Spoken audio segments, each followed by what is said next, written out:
Penny Lane and Strawberry Fields Forever reveal two completely different ways of seeing the world. Both songs are recollections of growing up in Liverpool and offer a window into the childhood memories of Paul McCartney and John Lennon.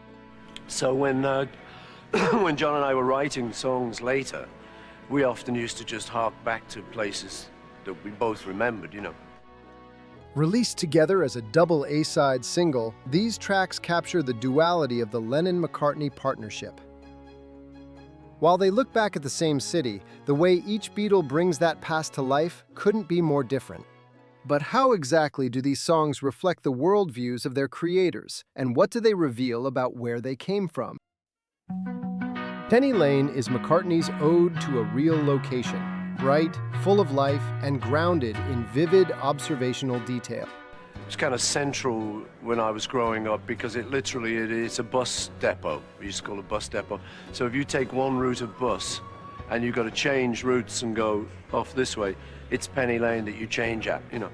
It's a nostalgic scrapbook where everything is firmly planted on the pavement. People coming and going beneath blue suburban skies, a barber showing photographs, nurses selling poppies, and bankers in the pouring rain. And then on the other corner, Penny Lane, is a bank. So I made up this story about the banker and the motor car and the children laughing at him. And then just down the road there is a fire station. So we made up the story about the bloke with the clean machine. Paul's lens is imaginative but clear-eyed. He romanticizes without losing touch with reality. They're just memories, really, you know, pulled together and given a kind of slightly poetic treatment. His childhood is remembered as a charming tableau, colorful and cinematic. Although it seems naturalistic, it paints a picture that is visually complex, vibrant, and constantly changing, like a kaleidoscope. Producer George Martin reflected on this years later. The records we made needed oral imagination. Penny Lane gives you an oral picture. We were painting pictures and sound. Penny Lane is Paul's heartwarming memory of a time and place that lives in his ears and his eyes. A bright piccolo trumpet hitting its highest possible note fills the song with a sense of optimism and confidence. Penny Lane is in my ears and in my eyes. Then there's Strawberry Fields Forever. Let me take you down, 'cause I'm going to. John Lennon's childhood recollection is introspective and dreamlike. The song doesn't describe a place so much as it evokes a state of mind. Strawberry Fields, the garden behind a Salvation Army home, becomes a portal to John's inner world.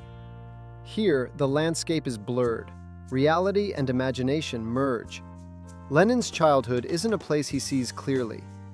He drifts, uncertain and at times disoriented, in a place where nothing is real. Surrealism to me is reality. Psychedelic vision is reality to me, and was as a child and always was. In the first verse, he points that people live their lives behind a veil to protect themselves from the truth. He sings, "Living is easy with eyes closed, misunderstanding all you see." Because my role in society, or any artist or poet's role, is to try and express what we all feel, not to tell people how to feel, not as a preacher, but as a reflection of us all. John said the song reflected how he had felt different all his life. I was different, I was always different. Why didn't anybody notice me? A couple of teachers would notice and encourage me to be something or other, to draw or to paint or to express myself, but most of the time they were trying to beat me into being a fucking dentist. The lyrics refer to this feeling of otherness with the world. No one I think is in my tree. I mean, it must be high or low. There's something wrong with me because I seem to see things other people don't see. So therefore that self-doubt was always there. Am I crazy or am I a genius? I don't think I'm either. I don't think either one. Crazy and genius don't really mean anything anymore. John called it psychoanalysis set to music, and one of his most honest songs. Well, Strawberry Fields started out by being a very simple song of John's, which was, again, full of his word images. He loved playing with words, and he loved evoking mental images with weird words. The words "nothing to get hung about" were inspired by Aunt Mimi's strict order not to play in the grounds of Strawberry Field, to which Lennon replied, "They can't hang you for it." The swirling mellotron played by Paul wraps the listener in a dreamlike haze, creating an atmosphere that's both intriguing and slightly unsettling. So, while Penny Lane offers us an external world of scenes remembered through a storyteller's lens, Strawberry Fields Forever pulls us inward. It's an idyllic getaway location to cope with feelings of isolation. In the end, McCartney and Lennon aren't just recalling where they came from. They're revealing how they see the world.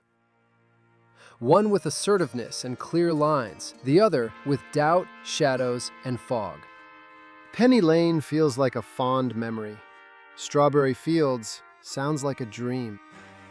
Two sides of the same city, two very different visions of the past, and together, a timeless pair in the Beatles' masterpiece collection.